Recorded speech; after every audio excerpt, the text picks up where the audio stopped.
Hello again, and welcome to the Ball of Passion podcast. Today, we're going to be talking about fan channels, fan content, and everything to do with the fans interacting with each other and the clubs. Talking about what we're doing this summer in terms of fan content, as we ourselves are fan content, just with some good people here. So, as always, it's CK, and then the Wave AFC and Nom just chilling, having a bit of a wave. Hello, And then now let's just get into it. Let's get into it. So we're all Arsenal fans. Um, so in terms of fan content, there is only one place to start, and that is Arsenal Fan TV, a very controversial organization. I mean, anyone. Let's talk AFTV. What do you want to say? What do we think? Well, they are obviously the biggest fan media in the world, probably, and they've taken away from other content like Talksport and that, which has caused some problem with mainstream media because they've given normal people like more power to like do their own stuff. And for me, a positive about AFTV is that they've been a sort of like pioneer to allow other people to like create stuff and do all this type of stuff where people feel confident to talk about their club. Whereas before you'd have to call in to all these platforms and stuff if you wanted to really talk about it. So that's one positive I'd give It's made it overall. accessible, hasn't it? Yeah. So, I mean, a lot of people that I've seen who know me have often brought up my appearance on AFTV, where I'm going to reiterate this right now, okay? I got clickbaited like anything. I went to Callum Chambers' home debut in 2015 against Crystal Palace. We won the game 2-1. He had a great performance. He commanded both boxes. He scored a lovely goal. He marshaled that defense, and he had a great game. So what did I say? I'd never been on camera before. I went to Robbie and I asked to go on, and he said, yeah, sure. And I went on, and he said, what do you think of today's performance? And I said, Callum Chambers reminded me that performance reminded me of a Tony Adams performance. And what did AFTV do? AFTV took that and said, money. I've got some money here. So we'll put Callum Chambers is the next Tony Adams, which is fair enough. I mean, who cares? It's not that big a deal. It is what it is. If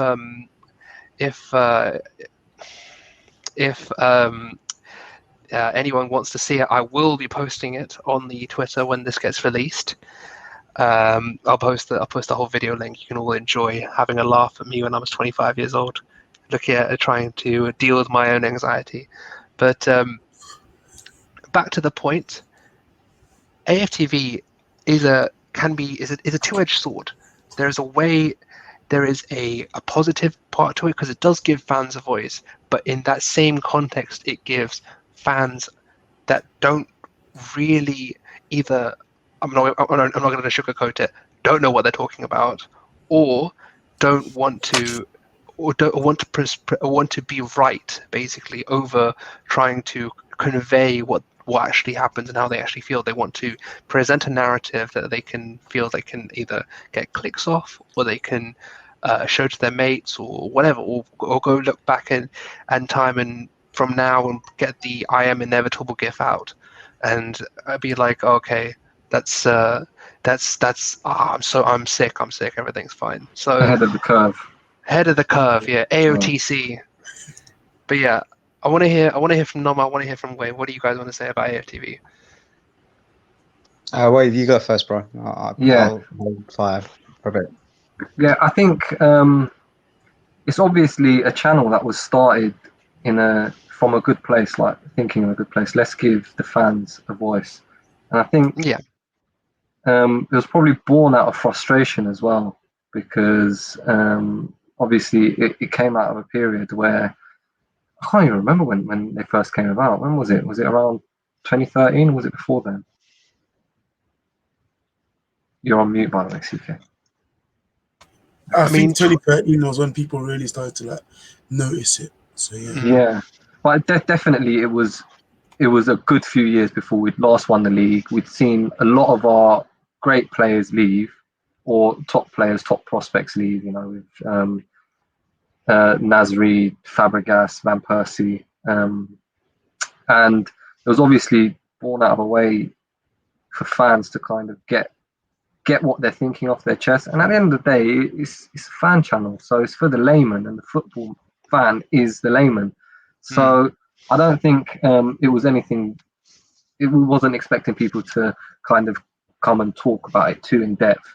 And I think when some fans did, I remember some of like Mo's earlier videos when he started talking a bit more nuanced about certain subjects.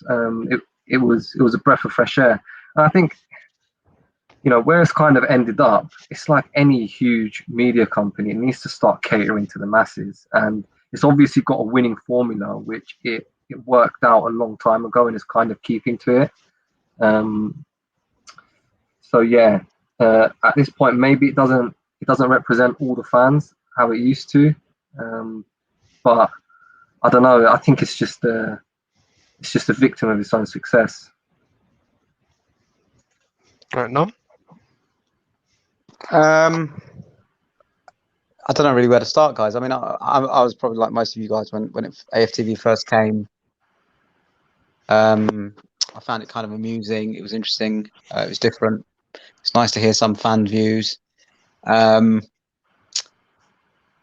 I didn't really think much of it at the time, you know, when it first came out. I just thought, yeah, okay, it's nice to hear some of the fans, matchday fans, what they thought of the game. You know, sometimes if you couldn't go to the match yourself, it's always nice to know what the fans saw and what they perceive and what the perceptions were. But as time went on, I started to see the same sort of voices always being picked, and I didn't understand that because I thought it was just a cameraman and Robbie going along, and they just picking some random people that wanted to talk about the game and just giving them an opportunity to do that. And then it became a lot more scripted in terms of Robbie knew the kind of reactions he was going to get from certain fans, and he stuck to that. And I think the way he was very clever, he realized he was getting more hits from certain fans than others. And then if you look at it now, those fans, those ones that he sort of formed a core group around, have helped him raise the profile of the channel. Now, my problem is that when it first came out, it got a lot of attention, negative attention. I kind of felt sorry for them at the time because I thought, look, I listened to Robbie and he was saying, look, this, you know, I'm not making any extra money out of Arsenal losing, and I'm not trying to make it toxic. And I thought, okay, fair enough. I want to give the guy a chance. I want to hear him out. Saw some things there where there were other group matchday fans which didn't like them. Some fans decided that they were going to make that blatantly known in terms of an aggressive way. And I think Robbie kept on sticking to his script. This has got nothing to do with negativity. I don't make any extra money out of negativity, but I don't think I believe the guy anymore now, right? Because I've given AFTV some time and chance, and some of the characters on there have changed in terms of how they see, the club. But I'm going to now, levy something against their door, and I'd like them to sort of, because it's no good you saying, oh, it's not down to us. We're just a reflection of the negativity of the fan base. I honestly don't think that's the case, because Wave will tell you, I'm sure Karen could tell you, and I can tell you that we used to go match days before, Yep. where we've lost games or we've gotten a bad sort of run of form, and fans would talk about it, and I think they still do, but there wouldn't be this toxic sort of almost scripted sort of points being spoken about. People would come with their own points that they formulated by themselves from their own discussion amongst their own friends. The other thing is, I'm just sorry, just to quickly expand on that, is I'm going to let Nom finish, but I want to make sure that this gets talked about, because there is an inability to be level-headed after a game of football. If you win, everything's euphoric. If you lose, everything is, oh my God, what is happening to this club? They don't know what it means to wear the badge. Like, it's just, there's too much up and down. There's no level-headed sort of actually how the fans feel on a day-to-day basis. If it was a case where people they were pulling people in from, like, I don't know, maybe pre-game or in the middle of the week or something, just going up to Arsenal fans, asking them and getting the general like consensus of what Arsenal fans feel, then that's a different thing. But straight after a game, when A, alcohol's involved, let's be real, B, there's insane emotions involved as well, and C, people, like, I'm sure anyone listening to this has had a bad day or has had some sort of something happen to them they don't like. You don't want to be spoken to. You don't want to be sort of like Yeah. you don't want to have that. So yeah, it became like a a release. cathartic release for Yeah. for But a like, lot of these but the thing fans. is, But the release is putting the toxicity into the space. yeah, The release isn't a something where you're sort of like shouting into a pillow or something. You're putting all of your toxic nonsense out there online, and this is how people. I especially feel for people like George who are abroad, because this is what they see. Like, they're yeah. not at the games. This is all they see, and I feel for Well, like and people in like India or America or down under in Australia. Like, they don't see the games every weekend. All they see are these guys who, God bless them, they're dedicated fans. They go every week. I've nothing against them, but I'm telling you, man, it's just wait a day, yeah. wait half an hour, You know, wait an hour. but I think the beauty of it is catching the post match reaction, because it's just Yeah. like you kind Oh, of for get the sure. genuine reaction straight after the game. And I don't think this is like, it's not even like a AFTV specific thing either. I think it's all No, no, fans. But no. what this has done is it's kind of like it's kind of focused microscopically on one aspect of being a football fan, and it's broadcasted it as if it's the whole deal of being a football fan. So like you said, like, what about all these foreign fans, like for example George in Canada, or whoever in India, or whoever in Africa, or wherever, when they Yeah. see this, it's like, right, this is what it's like to be a fan. This is what it is. It's all about being absolutely fuming when you lose and getting like toxic levels of abuse This towards is the people. culture. Yeah, the This is thing is, my Arsenal. You know what I mean? I It's 100% understand being fuming, because I am pretty much always fuming when we lose. There's sometimes where I kind of expect it, I'm like, whatever, like that was coming. But 99.9% of the time, I'm fuming. But there's a difference between being fuming and being upset with a performance and being straight up abusive. And I don't think that abuse should have had a platform. And I understand when you're angry, you say all sorts of things, but that's kind of like where I think you have the responsibility to filter certain things out. And I know it's like you need to balance it. It's like freedom of speech and blah blah blah. Wave. But when you're so influential, I think there comes a burden of Yeah. That's what makes responsibility the on money, you. though. Yeah, of course, that's what makes the money, and that's where it's kind of like you kind of need to like balance up what is more important. And I wanna get I don't Nom's want to opinion. accuse anyone Yeah. of. No, I'm not. Let me just say that I don't want to accuse Yeah. anyone of doing things for money, because that's not what I'm saying. But No. but there's wait, also we can't pussyfoot around that. Obviously, money's involved, and people aren't. And I'm going to come back on that. I'm going to make no excuses for what I'm going to say today. I couldn't care less, to be frank. And I don't care if people get offended, because unfortunately, I'm sure there's people who've got offended, players have got offended, all sorts of people, things have got to happen, right? So I'm not going to tread that line. For me, I want to go back on that. Look, when my team is losing, things might be flying around the room where I'm at. Okay, but I don't go out on the street after the game immediately, even if it's half an hour, and start behaving like that to members of the public. Or I don't go around phoning my mates up and swearing down the phone at them, or whatever. I calm down, and we don't want to show that kind of behavior, because it's pure raw emotion. I get that. Do you understand what I'm saying to you? Right. So there is a switch off button, right? You have to switch off. You have to reset yourself, and it's probably best not to talk about it, because look, there's a reason why there's a bit of a delay after a match when they go and interview the coaches or the players, because and the players are kind of monotonous in terms of their responses, because it's very difficult for them to sort of say what they really think, because the truth is, the way clubs work is that after a game, you don't want to be putting emotion into an analysis, right? Yeah. They go off and they have their analysis done the very next morning when things have calmed down. They've had a sleep over it, and then they can go and look at things rationally.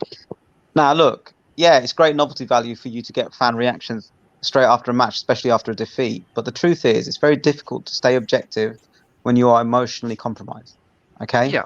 you're going to say things and do things and probably act like a way that you probably aren't going to be proud of further down the line. And I get it; it's your club, you care about it, it's emotional. So do I, right? But the truth is, this toxicity in terms of modeling how you should behave is the problem, in my opinion, because that's seeped into the next generation of fans.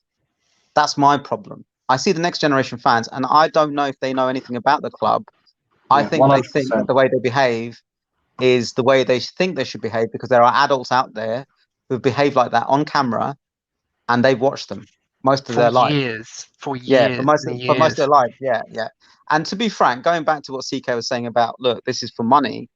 Yeah, I'm not against any guy making money off Arsenal Football Club, but I would be concerned if it was affecting the club and it was affecting the future of the club in terms of how fans interact with the club, right? Now, this is, look, I know what's going to happen, right? Someone's going to hear what I'm saying today and they're going to think, Nom's just making excuses for Arteta or Kroenke's, whatever. I couldn't care less who's the chairman. I couldn't care less who the manager is. I'm talking about my football club, right? We have a football club. We have standards. We have expectations. Yeah.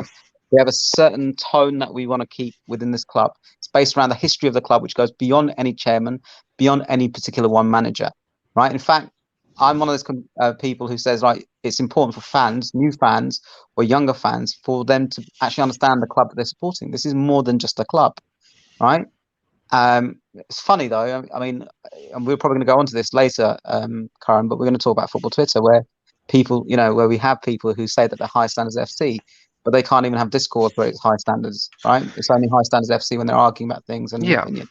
And I that wanna- modelling about opinions has come from somewhere, Karen. Does that make sense? Yeah. It hasn't been pulled out of the 100%. ether. Yeah, No, Right. 100%. I agree with that, and that is the truth. It's like you've, like I was saying, you've taught fans how to be fans, but in the wrong way. It's like you've taken a microscopic aspect of fandom, and you're broadcasting it far and wide, and this is what people hold on to. And it's like, right, this is how you're supposed to act when you lose. You know what I mean? Yeah. Like, not Nom and I and Curran, we're a bit older than you, CK, but we obviously we're in a generation where you learn that from other football fans, and it's kind of like passed down. Whereas your generation, CK, a lot of football fandom is online. If you're not going to the actual games, not you specifically, but your generation is learning this from platforms which actually don't really represent football fandom accurately at all. Because if you go to the game, it's still very similar to what it was like before. Obviously, it's different, but the foundations of what it is The to be a scale football is fan different as well. Yeah, listen, I still have the same pre-match. What's it called? The same pre-match ritual. That's the one. Pre-match ritual. As I did too. how many years ago? You know what I mean? Sometimes if I feel hungry, I'll get that really crappy burger. It's actually a really nice burger, but you know what I mean, like. 100%. When I'm at the end, I always go for for one of those crappy burgers, but outside the Arsenal station. Literally, just like that they have that row. Literally, you come out of the station. I'd go and get one of those burgers, and then I start making my way. And then if I've got time, I'll go on early. I go walk around the store like a couple of times just to see what. You find which pub you're going to go to. Which pub is it? Is it this one or that one? And depending on which one you go to, you have a different experience. There's one pub. What's the one on the roundabout called? You know the one I mean. The one just off the roundabout. Which roundabout? The main the roundabout, the one next to the stairs. The one opposite the shop. Yeah. The one opposite the shop. The pub. Not the Tollington at the bottom of the road. No, not the Tollington. The other one. Further down. Yeah. Anyway. You know what? I will find it, and we will talk about this next time. But when COVID's over, we'll sample the pubs. We'll do a pub golf going through. We'll do a pub golf. Yeah. We'll do a pub golf through the through the Arsenal. But anyway, the point I was trying to make is, before we do move on AFTV, I want to thank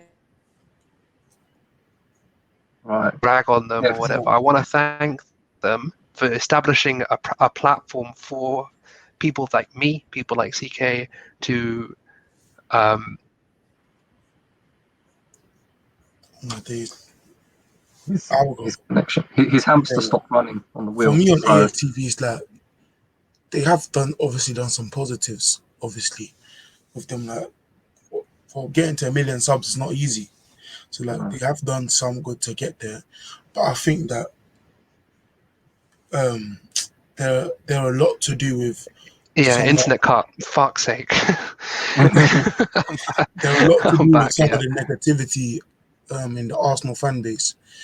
Just as much as Arsenal, with Arsenal obviously us being poor has contributed to us being more negative. But I think the AFTV, like picking certain players and like supporting them, like lack of blood clots and all that stuff, and attacking certain players like Bellerin, because mm. guys like Bellerin have come out and said they don't like AFTV, Xhaka. and yeah, they've come out saying they don't like AFTV, and then other players in the squad will like praise AFTV and stuff like that, which is it just puts us in a It precarious causes a bit of position. a divide as well in the dressing room if you Yeah, think yeah, about it. hundred If someone percent. like Yeah, Aubameyang is friends with Troops, and then Bellerin's getting cussed by Troops, he's like, why? Like, imagine, yeah, like, you know what? That's like a whole other aspect that I'm sure a lot of people haven't even thought about. So I that's a think really I good think I point. think I think my internet heard me talking good about AFTV and Carter. To be honest, that was too good timing. To be fair, but I want to move on from AFTV because life isn't just AFTV, lads.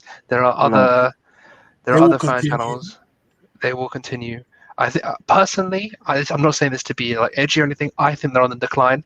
I think that Robbie's established his own channel, and I think he's realizing that the brand he needs to establish his own brand as well away from AFTV. Um, but yeah, that's for a different I Yeah, situation. think just before we move on from that, I think what has happened is something that started off originally as a fan channel has become a channel for certain characters to appear on, and people watch Yeah, AFTV to see these characters rather than hear from the actual fans. And I yeah, I think know that a lot of people when Arsenal play straight after they're just waiting for AFTV, waiting for AFTV yeah, to see Ty or somebody. DT or whoever, Yeah, like there's oh, I'm not yeah, saying there's anything wrong with any of them, but these are the specific names that people will search, and these names are 100%. known. Um, so listen, at the end of the day, I they're respect the speaking about grind, football but like, the same way we're yeah, speaking about football. So I, everyone has the right to have their voice heard, or definitely. what about let's move on to other fan channels. So I want to talk about three names in specific. So I want to talk on a small, medium, and large scale level. So I want to talk about first of all, I want to talk on a large scale level. So I want to talk about United Stand with Goldbridge and these lads, and then we can move to a medium level with some like Rants or someone like even a Gal who's starting to come through, and then on a lower level, people like us, and then people like Jess who's starting to come through. There's the different levels to the pyramid as it is structured at the moment. So I think why don't we do this? CK, which one do you want? So do you want Rants? Do you want Goldbridge, or do you want Jess? Rants. Yeah, I assumed as much. Um, Wave, big or small? What do you want? Don't give me a shrug. Just give me an answer, fam. Which one do you yeah, want? whatever. Small. Oh, all right. Wave. You can talk about. We'll talk about Jess and them lot, and then Nom can take Goldbridge then. So I'll start with start with CK. I know how much you like Rants. So Yeah, what are I your really opinions on my Rants? like me. Rants obviously used to be on United Stand, and he was part of the come up, and then he left himself last year, and he started own thing. And he's been doing well. He's on like 60K subs now. And I watch him very regularly, and I think Rants has gotten a lot of hate on the internet since peeling away from AFTV, not United Stand, and becoming its own entity, because the fans of that channel have deemed him to be maybe against Goldbridge. So like it's caused him some problems in terms of that. But I think as his own entity, he himself has like brought up other people, if you like to say, like he's brought other people onto his channel who they themselves have gained like a following and stuff. And I like Rants because I think generally his opinions aren't the same as the general fan base of United, which I generally do disagree with, because I think he knows football. But Yeah, for example, like the Bruno Fernandes, I would say 70-80% of the United fan base, or thinks 90%, in he's fact, like we're calling him, top 5 in the world. yeah, we're calling him like the best midfielder in the world and stuff like that. And I really disagree with that. And with rants, obviously they comes emotion and stuff, It's because silly. he does watch alongs with like Saeed, and they do give great reactions when they concede in like the 90th minutes, Everton and stuff like that. But I think he also brings like a different dynamic with him actually knowing football, and him coaching the team himself, because he does watch other games like Arsenal and that. And I think seeing how peeling away from the biggest United channel there is caused someone as big as Rant's problems. I'm not sure how it would have impacted the smaller people who became regulars on United Stand and leaving, because people in the past year, a lot of people did leave. And I'm not sure how, like, what sort of impact the fans of United Stand gave them for actually leaving, because it is a big step to go from a 900k subs channel to The other 60k, thing, yeah. and you're in a lot more control as a Yeah, 60k channel. So yeah, I do rate 100%. Rant, and I do respect the fact that he could leave at 900,000 subscriber channel and become his own, because that does take guts. Because a lot of people just become comfortable with being part of a sort of team rather than being alone. So But yeah, is that kind of the future of all fan channels then? Like it's got like this cycle where they're kind of growing into what they become in the end, like this 1 million subscriber channel, and then the regulars decide, right, well, people are We'll tuning become in our own. Yeah. to listen to my yeah, football opinion, so Look at I'll Babs. break off. I've contributed to you. Let me contribute to myself. Because Yeah. Rand did say So that. Like, Look at Babs is a perfect example. 50k just passed. Well done, my brother. I'm gonna yeah, send you well a done, DM Babs. later, but yeah, he's doing bits. But Wave, I want to ask you about channels like, because I just remember what my original question was. So I wanted to ask you, what do you think about shows like Egal, shows like Football Terrace, that aggregate a lot of fans and get a discourse going on between different fans? What do you think about that sort of format? yeah, I think it's good. You get different people on different faces. There's so Mm. many fans in the world that there's no shortage No. of different opinions or different people. Everyone's unique in their own way, and everyone interprets everything in their own way. Everyone has a different level of knowledge, and no one is a better fan than another person because of their beliefs. And that's why I'm always like kind of pushing for respectful discourse. Listen, sometimes I get angry as well, and sometimes it's We all difficult do, mate. to keep a cool head. But at the end of the day, people have certain opinions because of what their wider beliefs are. Everyone's got a different belief system, and I think channels like Egals and Football Terrace, etc., kind of hones in on more of the actual fans. Like I said before, these bigger channels, in the end, they just become these character channels. So you're tuning in for the same characters. Same reason why you tune into TalkSport to hear opinions from certain people, and I mean, you you know might tune into TalkSport. yeah, I well, I refuse. said certain reasons. I refuse.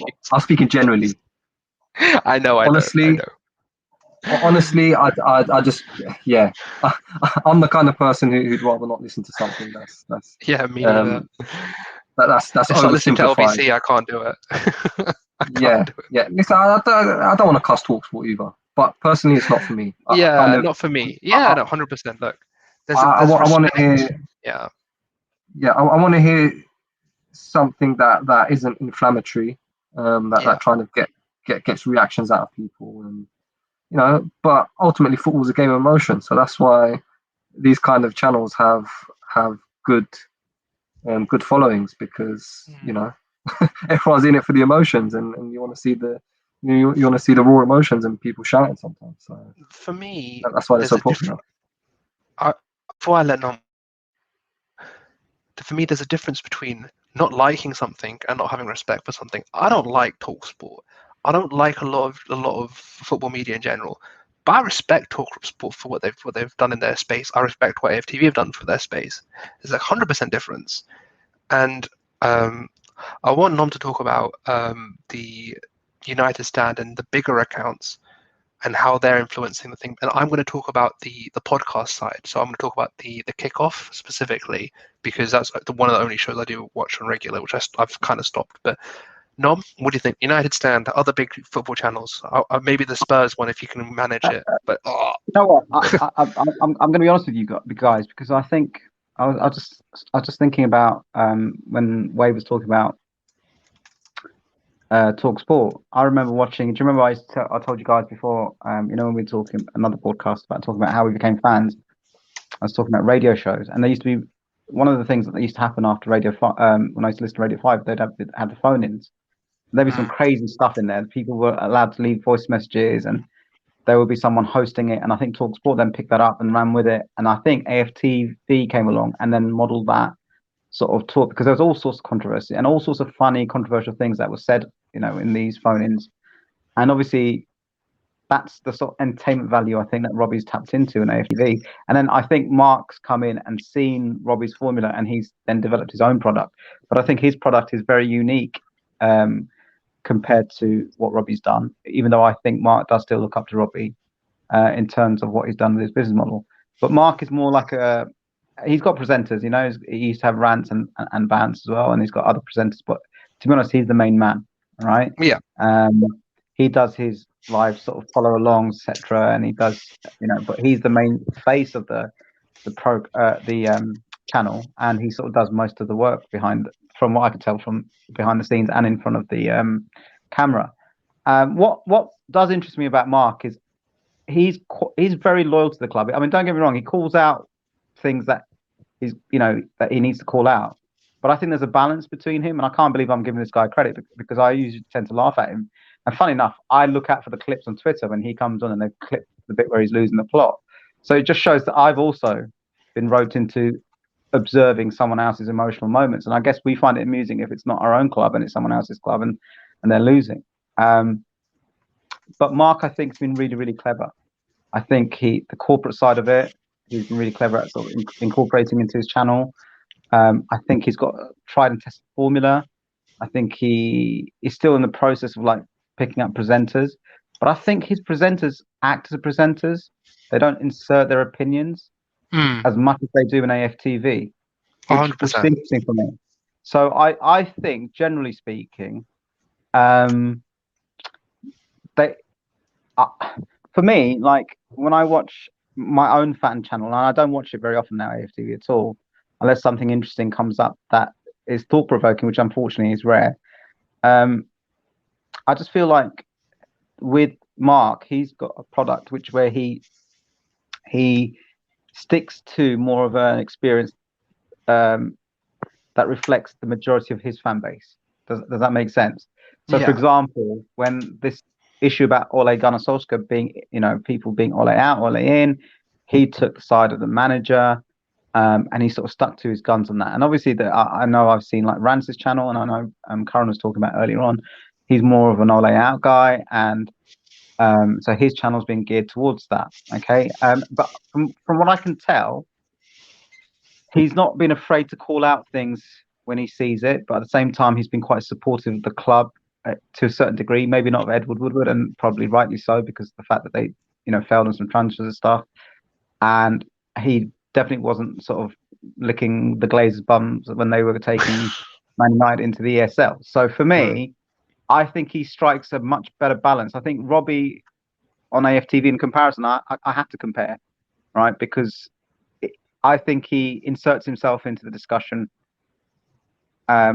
when you don't expect him to do so, and then he acts as a presenter when he maybe should be, I don't know, following a little bit of the Mark Aldridge impartial.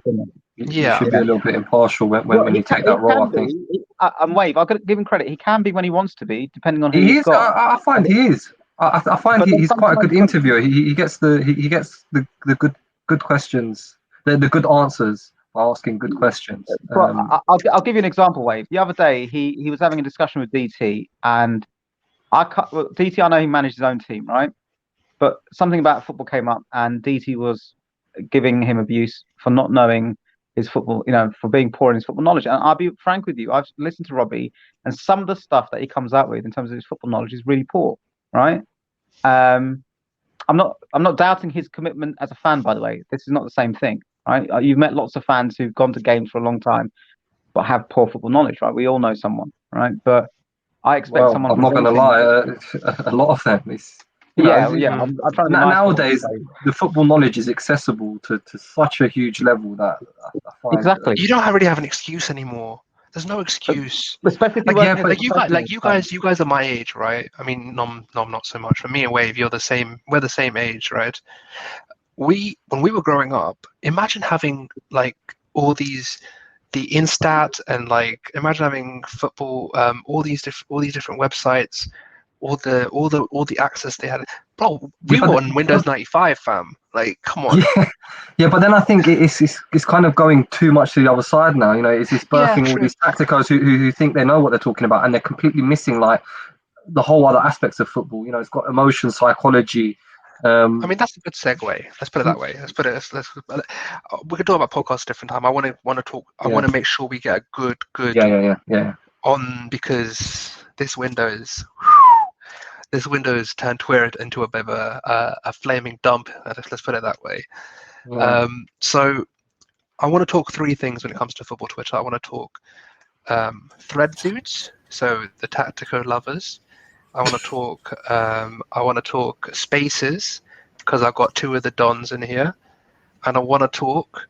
The third thing I want to talk about is hyperbole on either side. So, who wants to talk about the tacticos and the aggregation of too much in-depth sort of football analysis without looking at the game as a whole? Does anyone want that? I could talk about that, because you know what, there's a few accounts that I follow, and they do display football knowledge, and I'm not going to act like I haven't learned a lot from these kind of people. But I think mentioning hyperbole, that is something that a lot of these accounts do, and I think there's like an imitation of having like a certain brand of this hyperbole, and you kind of like lose sight. And I think it kind of goes both ways. I don't like this undermining of everyone else who doesn't share your view, because the thing is, football is so fluid. There could be a player who, if you look at all his metrics, like from like a football manager algorithm point of view, he's going to be the next Messi. But in football, it rarely ever ends up like that. We all know that players like Messi. Only one Messi. Huh?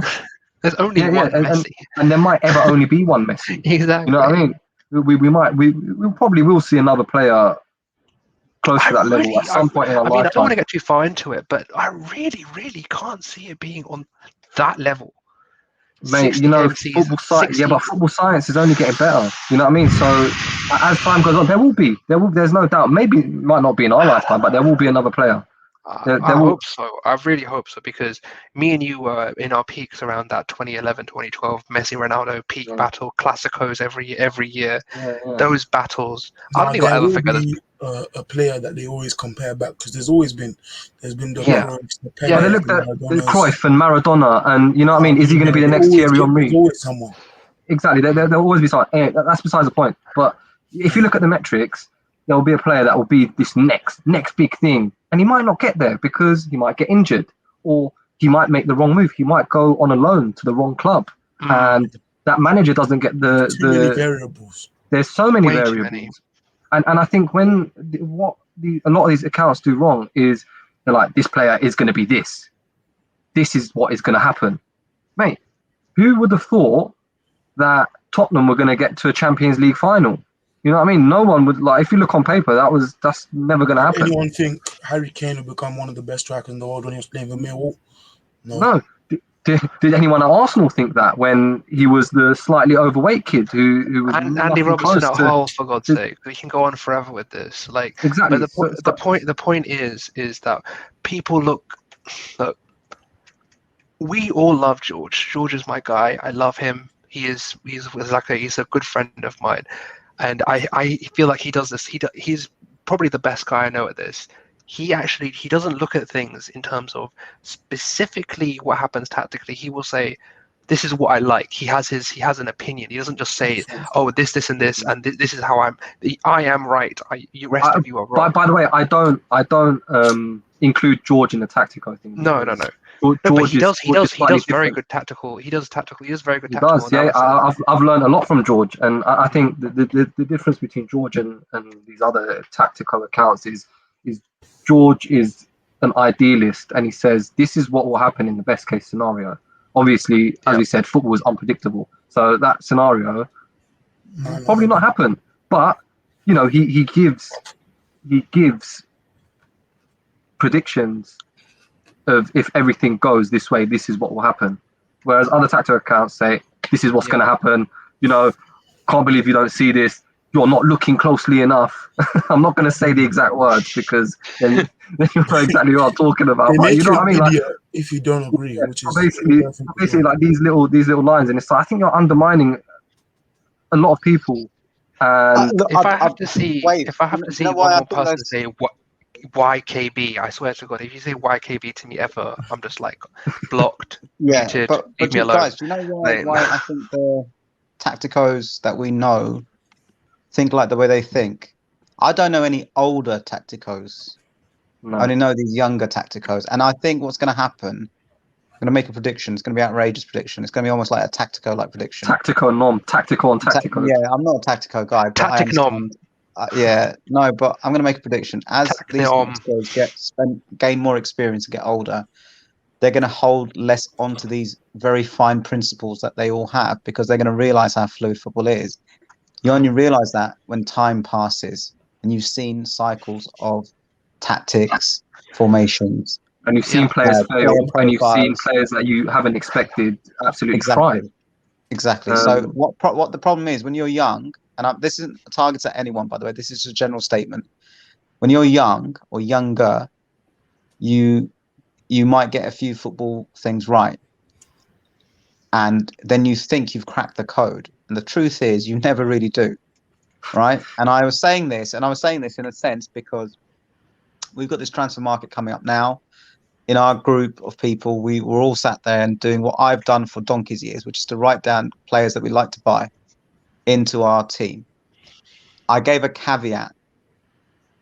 In all the years that I've written it on a piece of paper with a pencil or a pen on the back of a pad, I've never ever got any of the players that I felt would make the team better. And I don't think anyone has because I spoke to a number of fans from different clubs, and funny enough, they do the same stuff. And I think yeah, the of thing course. is, It's not just exclusive to but wait, Arsenal we might fans. say It's of course, but universal. I think what happens is with certain people, when a tactico gets something wrong in their mind, and it's not wrong. In my mind, it's not wrong. It's just you made a prediction, it didn't come right. They fall really hard. They can go two ways. They can either lose confidence in themselves, or everybody else is wrong and they're right, and become more arrogant about it. Do you understand what I'm saying to you? And what you have to do is you have to have a sense of balance and reality of your limitations in terms of a tactico. And I think you only get that as time passes. As time passes, you start learning that football is much more fluid than you thought it was, right? And then you start making predictions based on a fluid model instead of these rigid principles that sometimes people have.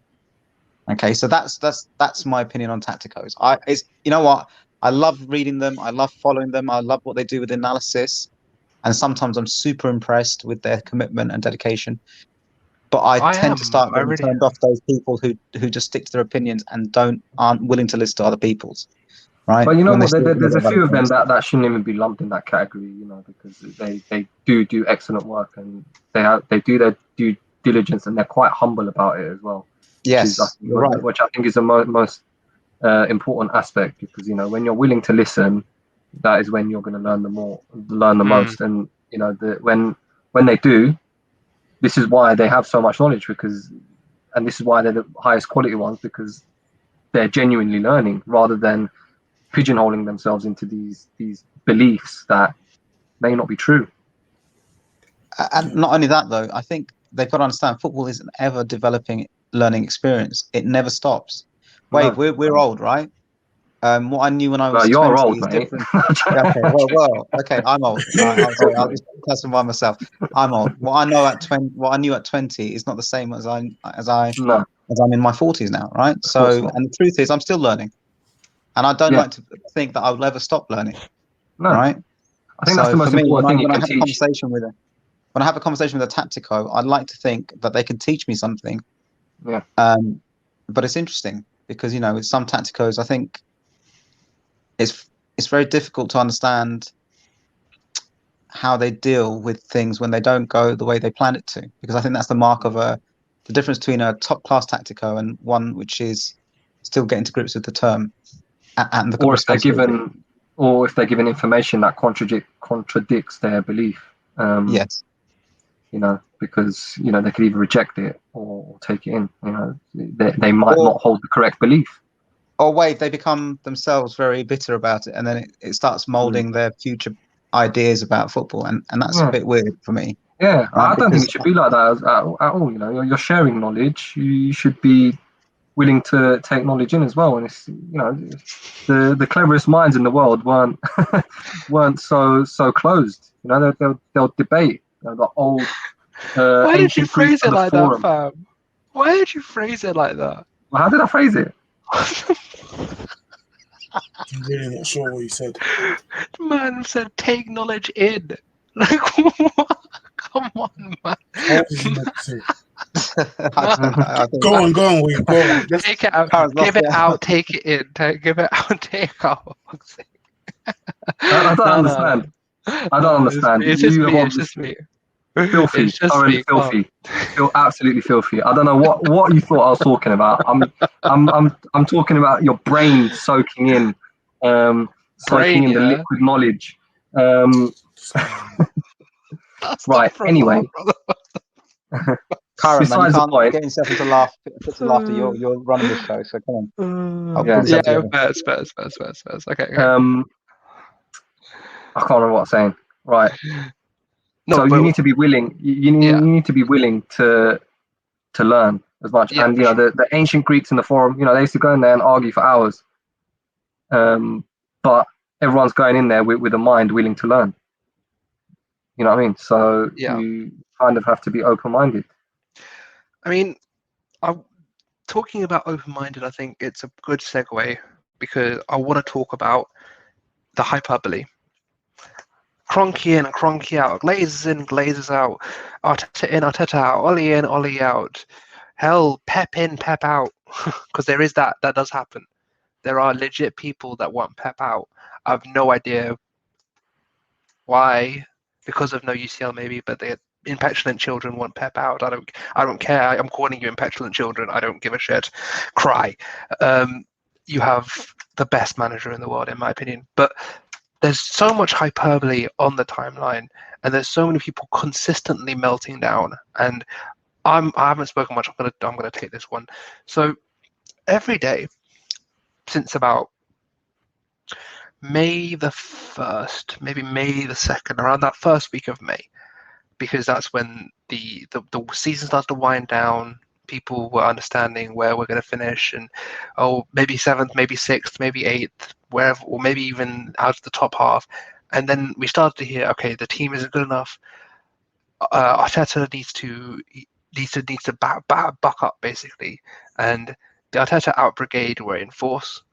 And these included the Pepe stands, the anti-Saka brigade, because there is an anti-Saka brigade, the likes of the Gabby stands because they thought he wasn't playing enough. All sorts of people. The Xhaka stands even didn't want him to stay. So there's so many different player stands that started to pipe up, and this led to people starting to fret about the window. And then now, over the period of the Euros and into now, every day without fail, club's finished. They don't know what it means. Oh, Guendouzi's gone, Saliba's gone, this, that. Oh my God, what is happening? Aaron Ramsdale apparently is coming for £50 billion. He's coming for an insane amount of money. oh my God, Xhaka's still here. He hasn't left. He was meant to be out the door January 1st of 1992. Like, why is he still here? Like, it's so, there's so much ridiculous, consistent negativity, and even from people like me. There's I've always said, and I will always say, I will judge this window at the end of the window, not Brentford game, not Chelsea game, not Man City game. End of the window. Can I just interject? I think we need to do a certain amount of business before the Brentford game. Yeah, of course. But we can't go into that completely unprepared. No. I'm not saying because if you think about it, we've got Brentford, Chelsea, and City. Yeah. Before the window closes. Before the window ends, 100%. I do understand people fretting about not being prepared. Obviously, the earlier we sign players, the more time we have to prepare as well, to have them in pre-season. I do understand, 100%. But I also agree that it does go overboard, and I think it goes way too overboard. Just on the point of stands specifically, I can't say my words today. I sound like illiterate specifically. On stands specifically, I don't really understand supporting a player over the club. I know the club has dragged us through the mud. We've been dragged through the mud, and there's a lot of reason to distrust the club with previous regimes that we've been subjected to. But at the end of the day, I want Arsenal Football Club to succeed. I like players. There's certain players that I really like, and I would be sad to leave. But I don't think I would ever want the club to fail over the success of any of our players. As long as the club is doing well, I'm happy. And there will always be a part of me, if a player I like leaves, there'll always be a part of me that will be sad for that, and be like, oh, I wish this player was still playing for us. But ultimately, the club's glory is paramount for me. Like, I'll give you a prime example, Santi. I didn't want Santi to go. I thought Santi should have stayed, and I love Santi. He's one of my... That was kind of a different situation as well, wasn't it? I know, but it's just an example. No. Yeah, but it's an example of like, I like Santi Cazorla. I love watching him play football. But at the end of the day, if he ended up at Malaga, he ended up at Malaga. It is what it is. He doesn't wear this anymore. Like, what am I meant to do? I'm meant to go, okay, I'm going to make a Santi Cazorla account. I'm going to move to Malaga, and I'm going to stay there and be completely up whatever kind of in his face as much as I possibly can, because I love Santi. No, but you know what? I wouldn't even blame you, because Cazorla is the closest thing I would say to a legend in that era. He was a fantastic player for us. I think. I mean, Ozil. You have to say Ozil in that era. Come on, man. Yeah, I don't know if I'd count Ozil as a legend personally, only because 20 of how... assists that season, man. I personally. Sure, but I think it kind of, the end of that kind of soured it. Yeah, of course. I'm not sure. We have no idea what happened in the end, but I don't think he's a legend. I think he's closer. You know what I mean? I'd be careful, guys, about how we classify who's. I think that's a podcast in itself. Who's a legend? Yeah, it is. Yeah, let's not go into it. But my point, kind of off that, was going to be, someone like Cazorla might kind of deserve that kind of following, because he did a lot for his club. But then I see people with Marseille, Saliba in Marseille colours as oh my god avatars, and it's like, okay, that's just mental. Or Guendouzi, who literally had not even a speck of part of this club's history. So I don't agree with that kind of thing. The respect that boy lacked, the fact that he didn't say shit about the FA Cup win, but Unai Emery won the Europa League. And he's like, my manager, I can't believe he's done such a great thing. But his own teammates... But Karen, you know what? That context isn't even important in my mind. For me, these young players, they might be talented. Look, man, if you followed football for a long time, you've seen so many talented players just come and disappear, right? What gets me now is there are people who stand certain players, and then it goes back to this thing about the tactical thing, right? So if people stand players, and then they're willing to validate their view, they have to invalidate everyone else's view on another player. And I just don't seem to understand that concept. But I don't understand it even to a bigger context, which is about what it means to be a supporter of this football club. Yeah, Now, if you're support gonna the club, not the stand player. individual football players, then you're not really a football supporter, in my opinion. No. You're a supporter of players and individual players, right? Yeah. You're not a supporter of a club. A club is more than just made up of the players that 100%. play for the club, right? And that Like- changes naturally all the time. So you can't be supporting a club and then say, no, I only support this group of players, because that will mean I'd be supporting only those players who played in the Invincible era or the 1998 double winning team. Do you understand what I'm saying to you? So I that didn't doesn't make support. sense. I didn't support Barcelona when Henri left. You know what I mean? I still supported Arsenal. It hurt. It hurt badly, but you know, at It's the end the of the same day, with you have Cesc to accept. Fabregas. How many Bro, of you bro, I'm guys sorry. You should have grew up become with Cesc? Henri season, or You know what I mean? or Thierry era, or Yeah. like, Well, no, But that's why I'm the way AFC, because Yeah. I support Arsenal Football Club. This is my club. I don't care who. Listen, funny but enough, I even though don't I want got to see Dennis Bergkamp Saka on leave. here, even though I got Dennis Bergkamp on here, that's just because I had to pick a picture. I could have easily just chosen my club. But the truth is, look, what I'm trying to say to you guys is this: you ask yourself this question now. Why do younger fans do that? Why is the individual players more important than the clubs? What's made them have this shift in their mentality? Is it the Ronaldo and Messi? No, no. I don't even think it's that. I think it's stan culture that is originated outside of football has come into football. Like if you look at like things like K-pop or things like this, where they stan specific people in groups or whatever. I'm not too keen on. No, not keen. Keen's not the right word. I'm not too informed on the topic. But you know, there are like specific like there's a culture of like making like this is my guy or this is my girl or whatever, and that sort of culture has come into our world as well. Surely that shows like a complete lack of understanding of what it is to be a supporter of a football club, then, because it's not. What does that get reinforced by, though? What's the reinforcing factor now? You got to ask yourself, what's the factor that's diluted what it means to be a fan? Maybe everyone's opinions being so easily accessible now. Yeah. But does that? Yeah, but does that make? This is the thing. So back in the day, I might have been a young supporter. Did my opinion count for Jack for how my club was run? It's globalization. It didn't. And I'll be honest with you, there is some of our fan base who still think that, you know, if we have a joint opinion, we can somehow influence our clubs. We don't have a mechanism for that. Do you know what I'm saying to you? No, so 100%. We can discuss it amongst ourselves, but there isn't a mechanism for us to take our opinions to make it beyond what it is, just an opinion, right? Yeah. The problem we have, I think, with the stands and players supporting, fans supporting certain players, I think Karen might be onto something. It's to do with modern culture, right? But there's certain things that influence modern culture. I said on Spaces before, and this is, well, we haven't gone on Spaces yet, but I've said on Spaces before, I feel personally that what I've seen recently, I work with young people, by the way, so I've got a good idea of how their minds work, you know, is that there's almost been like we said earlier on, Karen, myself, and Wave said that we had older supporters who used to tell us about the club and how the history of the club, etc. But I think we've had a bit of a failure from our generation. It's the main reason why I go to games myself now. I go to games myself because I prefer having that experience, like as a singular fan.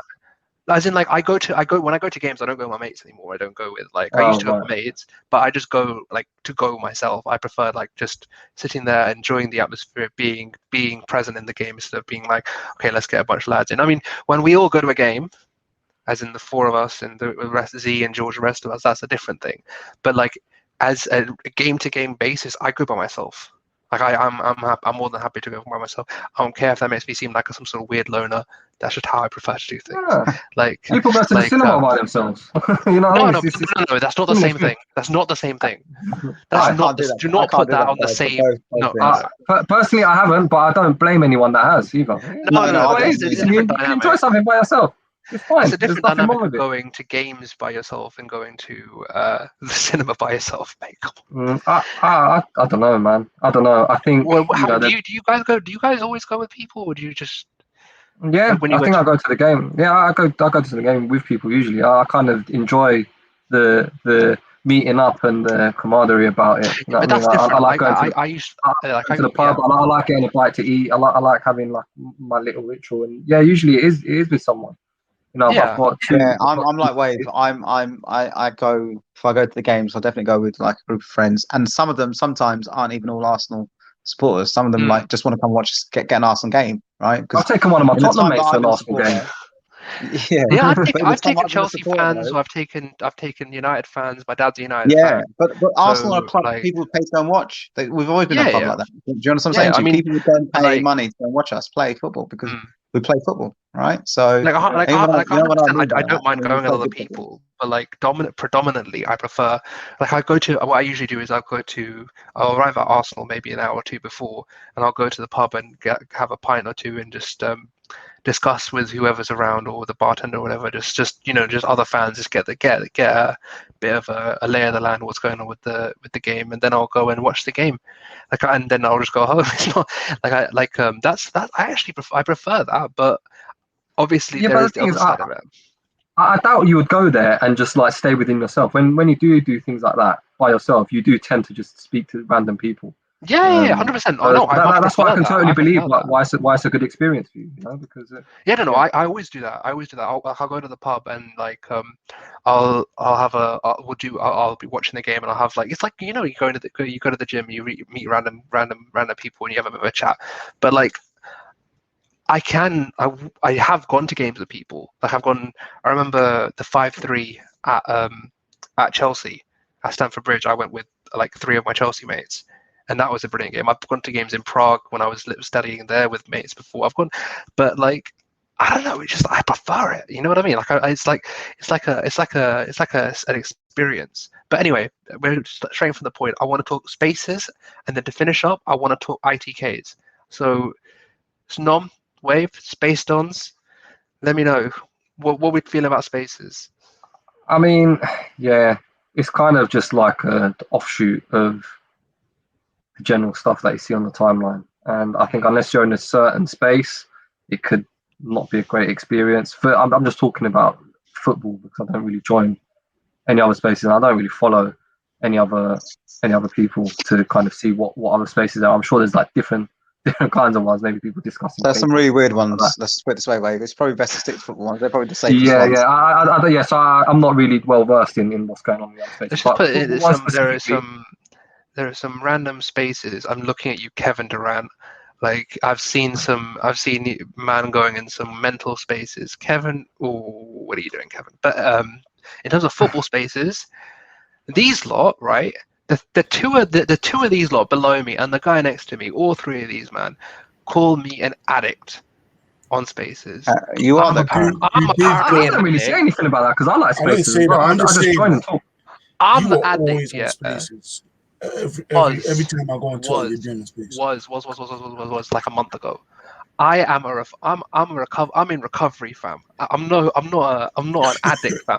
Like, you're looking at the addicts below. Wave, Knob, other way, Knob. Listen, There's I'm no these addict. guys. I'll be honest with you. That I'm not. Fam.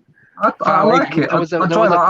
There was a quote tweet of you guys yesterday, and there was like you, Willow, and Wave, and then Igal quote tweeted it, put the MSN gif above it in terms of like the spaces. Yeah, I saw that. It's like, cool. That's nice. It's don't know, nice. but It's Yeah, kind it's of good really nice. reputation. But But you know I what? ain't no I'm sure there's a lot of people that disagree with me on spaces. That's fine. I'm not on there to kind of make everyone agree with me. I just want to say my point. Maybe hopefully if someone listens, they might think, right, okay, this is like a different perspective that didn't really occur to me.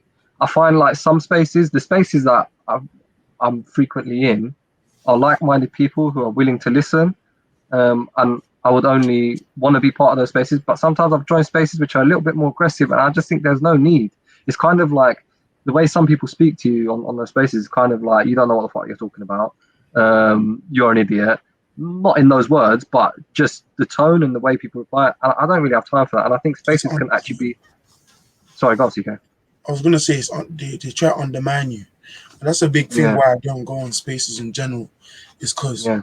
a lot of the time it just becomes a shouting match, and I'm like, Yeah. I didn't come on this app just to start shouting with people and stuff Yeah. like that. So for me, if I'm awake and stuff, I'll listen to you guys' late night spaces sometimes, but I rarely join. Yeah.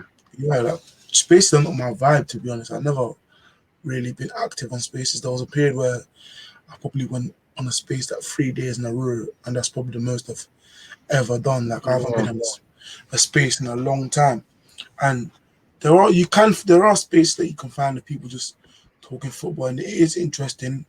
And spaces I've given is another place where you can get access to talk to people, because there was this one space where Chris Wheatley comes on space and people. I think Troops. We talked to Troops, didn't Well, we? me and Nom. Curran did one with Troops.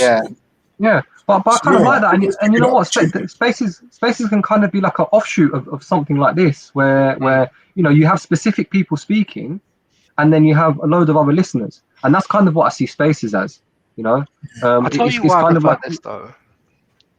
Go on. I'll finish your point, but I'm just gonna tell you why I prefer this. But I want Wave to finish his point. Go for it. Well, I was going to say that it's kind of like an offshoot of this, and it's just an easily accessible version of this as well, because people are on Twitter a lot, right? So if they see a space is going on, they'll join it and they'll listen. And listen, only specific people chosen by the host get to speak. So the host can choose a lineup of people to speak. And I think it's so important in getting that dynamic right. And that's why I only join spaces with you know, carefully procured speakers. I don't mind listening to everyone as long as they're respectful. You know what I mean? And as long as it doesn't devolve into shouting matches, CK was saying, because that stuff's unbearable. I want to be able to speak. So when I start speaking, I don't have someone else over me. Yeah.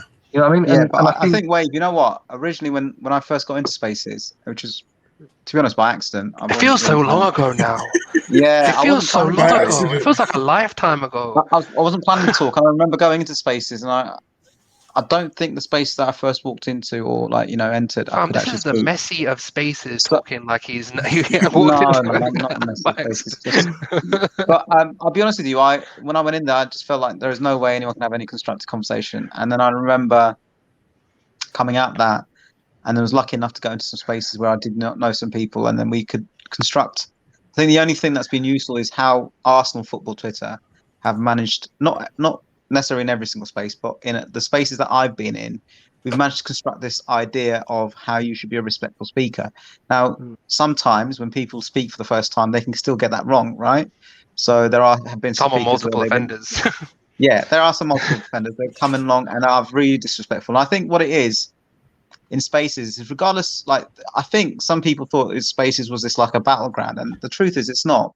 It's meant to be a extension of getting to know the people who are tweeting in Twitter. And I think the real value that's added is that you can actually, some of the people that have tweeted and then gone and spoken spaces are very different people to what you perceive them to be based on their tweets. So it has been a good platform to bring together people that I don't think would have interacted purely just based on tweeting each other or reading their tweets. I think it's brilliant, personally. I honestly do. If you get the dynamic right, it is a really good way to just chat football. And it can be really constructive. I mean, I think I've left most of the space. I've never left a space where I'm still in an argument or having a debate with somebody. I've actually left by saying goodbye to everybody, and everyone being very unless you lag out. Let's be real, okay? Norma's had some messy versus Athletic Bilbao performances on spaces. Okay, there have been people coming in all angry and leaving like they're in a serene meditation state type of but I think vibe. You know what it is though. I can understand the emotion. For me, space has been good in a sense to help like deal with people. Why have they become emotional? What's their issues are? And it's like, do you remember, Wade? We were saying earlier on that. We're not saying it's exclusive to young fans, by the way. This is, I know some of the youngsters listening to this podcast be thinking, guys, you're just doing us dirty. We're not always all angry. Some of us are constructive. Some of us actually listen. Some of us actually have the same viewpoints as you guys. Listen, you can't paint them all with the same brush either. There's loads of young fans that are well informed, and there's loads of older fans that are really disrespectful. Yeah, that's true. And the thing is, look, do you remember we said earlier on that we wanted AFTV to be more responsible in terms of how they were putting out their content for the younger fans to sort of consume, and how that would have an effect. So when I'm on spaces, I like to think, and the people who are with me, regardless of whoever we're talking to, that we would carry those same values over. And I'd like to think that's what we do transmit, right? Regardless of people, whether they agree with our viewpoint or not, that they can say, right, this guy's been respectful. He's allowed me to talk. He was willing to listen to me. in fact, he reckoned, and I think I remind, this is the one thing I always remind people in space, is that we're all supporters of the same football club. And the only thing that gets me annoyed and angry is when someone comes on to space and invalidates someone else's support for the football club. There is no one who could really go around invalidating someone else's support for a football club, Well, unless you they're support wearing the a player mask. over Listen, the club. I'm going to put a caveat on that. Unless they've got two players that wearing Marseille kits and they're literally cussing the club 24/7. If you're doing that, then you're not really supporting a club. So why are you pretending? Okay. So for me, those guys who are genuine supporters, who, whatever spectrum, you might be angry, you might be positive, that's fine. I mean, I went on space the other day, and you were there, Wave, and I said to some guys on there, I said, listen, as a fan base, there are different groups of people. Some people can come with their anxiety about things and what's going on with the club. Some people come with a hope, right? And neither approach is wrong. You just have to acknowledge that people come with different approaches to how they see their football club, right? Now, what we can do, though, in those spaces is find a middle ground where we all agree on certain things and we all try to understand why certain people are feeling the way they are. And I think that's where it's been really good spaces, where you can actually sit, discuss, and break down why you're feeling the way you are, or why you feel the way you do. Do you understand? So someone wants to know, why do I feel positive? And I can explain my viewpoints. And someone might want to tell me why they're feeling anxious, and we can listen to them and then understand why they're angry or anxious, right? And then somewhere there is a sort of bond formed, even if it's just for that space. And I think, to be honest, it's been, on the whole, for me, when it's been done properly, been really, really positive, because I've made some really good friends from doing some of those spaces. People that came in who I don't think I would have been friends. And you guys know who I'm talking about. I've got a couple of cases, at least 3 that I know of, where they came in really angry, and I remember talking to them, and they left completely different, and then we're still friends now, right? So we formed a bond from that very first spaces that we did together. So I think there's huge positive benefits to spaces. But Yeah, as for Wade sure. said, he's 100% right. You have to set it up properly. You have to have a host that understands how to attach the speakers and make sure that the etiquette of the space is correct. And you need speakers in there who reinforce that environment so that people understand how they should come and speak on there. Because a lot of people aren't trained in speaking. Let's be frank. No, they're really not. Right? I mean, I But just that's want to, fine. I want to, Just don't be rude. Don't be rude. Just be That's it, Wade. respectful. Yeah. And Yeah. talking about respect for the club and respect for the fan base. Let's move on to our final topic and the most annoying topic. Let's be real. The in the nose, the ITKs, the ones that seem to have all the knowledge, the ones that rile up our fan base, the ones that rile up multiple fan bases, the ones that think they know what's happening, the likes of, I'm not going to mention certain names, but you know who you are, cough, cough. But what do we think about these guys? I mean, we know people that do have some form of sources, but what do we think of these accounts? Talk to me, people. I mean, there's people who know people, no matter what. Like, I don't doubt that there's information out there that people are privy to, and they obviously let some of these accounts know. But then I think there's accounts who kind of get things right based on these guesses, and then kind of keep this reputation up, and then backtrack to keep themselves in the know. And I'm not sure why you would do it. Maybe they enjoy having a following and having so many people depend on them, whether their news is correct or not. But that's probably my only explanation as to why these accounts even exist. Personally, I try and not pay too much mind to it. I know what reliable information is. I think there's a lot of people that kind of hang on the end of just having to know something. So these certain accounts kind of feed off that. Like, honestly, what it is for me is it doesn't matter if you're a news breaker, as in like an ITK, or a news aggregator. If you're a news aggregator, then look at the sources that you're procuring. Thank you, finally got it out. Then you can't just be looking at like, oh, BBC Uganda has said that Messi is leaving for Manchester City. Like, come on, man. Like, no disrespect to Uganda. I've actually done volunteer work in Uganda, so that's just the first name that came to my mind. But The God damn it. But Your point is they're not going to be the most point is, reliable yeah, source for none of whether them is Messi is leaving or not. reliable in source. Yeah. If you like, even people like Fab or Demazio or any of these accounts, like, you have to realize that they only have a snapshot of the information at the point they are told that information, right? What they are told. Things aren't static. So say you're told at this point that Jack Grealish is signing for Man City for 85 million. Literally 2 seconds later, there could be another call saying, "Oh, he doesn't want to come." Yeah. And that information you've just got off the phone is useless.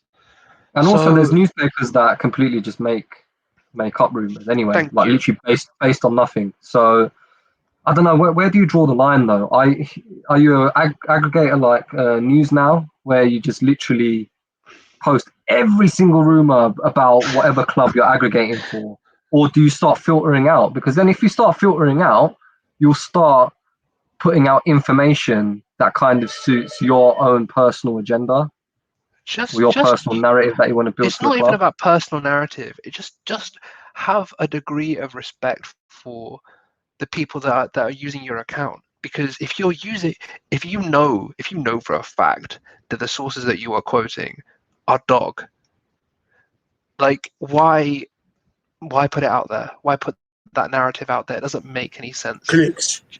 That's why. I mean, obviously clicks. That's exactly Especially why. in our fan base, because Yeah, our fan base will have each and every single piece of news. So anything that comes out will get a reaction. So if you keep putting out all these bogus sources, they'll still get a reaction and therefore more likes and stuff.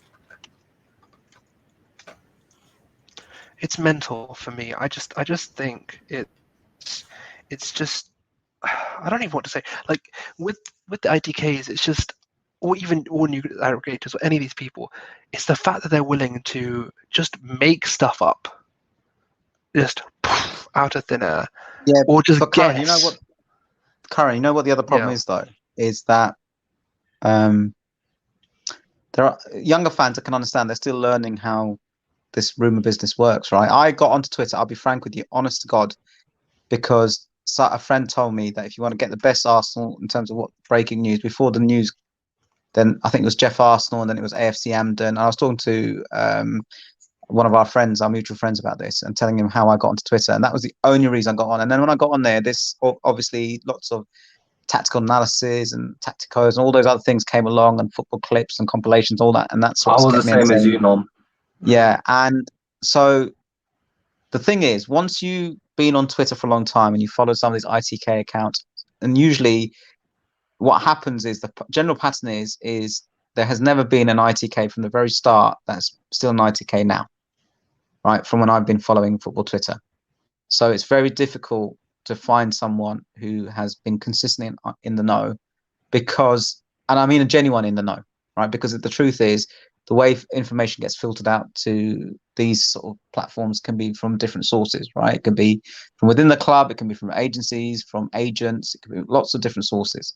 And you know what? The problem is, Sometimes though, in information, some of our fans have been following these patterns for a long time, and yet still have become uneducated in how things work. And I mean, this touches on space. I'm sorry to bring it back, but I've been on there debunking stories where people will listen to one ITK, and because it's negative news, believe that, and then listen to another person who's sharing information, which might be positive news, and completely dismiss it because it can't be true, right? Because it doesn't fit what they feel is happening. it doesn't fit the agenda or narrative. Yes, right. And so, or like, for example, I think we had a classic one the other day where there was a fan saying that Granit Xhaka hadn't left the club. He's not going to leave the club. And I asked very simply, where did you get that information from? And they didn't ask the question, because I know where they got the information from. They got the information from an Italian paper, the same Italian paper who said a month ago that he was very close to signing a contract and leaving. So how can you believe the same thing that told you a lie already? I mean, this is the thing with our fan base sometimes. I worry that we don't critically think through the information that they are absorbing.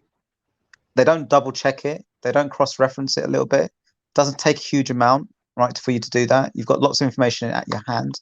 And that's what I'd urge people to do. If you want to know if the person who's been labeled as somebody who has information, cross-check it, and you'll check their reliability over time. right? And Right. if they're I think unreliable and they don't give you reasons why their information is not accurate or it's completely inaccurate and a lie, then ignore them, for God's sake. Why would you carry on following those people, right? I think on that note, I think we're going to draw it to a close. I want to thank everyone for coming on. Socials will be displayed either in the description of the Spotify, Anchor, whatever, or the YouTube. Anyone want to say anything before we go, or we all good? Oh, yeah. Yeah. Go on. No, you go away. No, you go. You go. No, I was just going to say it's been a pleasure talking again. Guess first, yeah. Yeah, It's obviously. been a pleasure being on again, and yeah, look forward to the next subject we can chat Arsenal about. Yeah, just chat football, mate. We ain't Just sticking chat to football, Arsenal lads. always. Oh wait, we love Arsenal. We gotta be a football channel. But yeah, Nom, any last words? No, I just thank everyone again for the opportunity to come and talk about. It's always interesting sitting here and talking to you guys. I feel like we get some really good points through, and hopefully the listeners will listen to some of the points and agree with that. Yeah, so for once I don't have to talk about my handle because it's actually on the image there, and hopefully I don't have to remember it myself. But there you go. That's going to be an ongoing joke every time I make an appearance. Right. Yeah. Before I let CK go, I want to really do something here. I want everyone check out my man's comps. Check him out. He's doing bits on Twitter. He's really been doing his thing.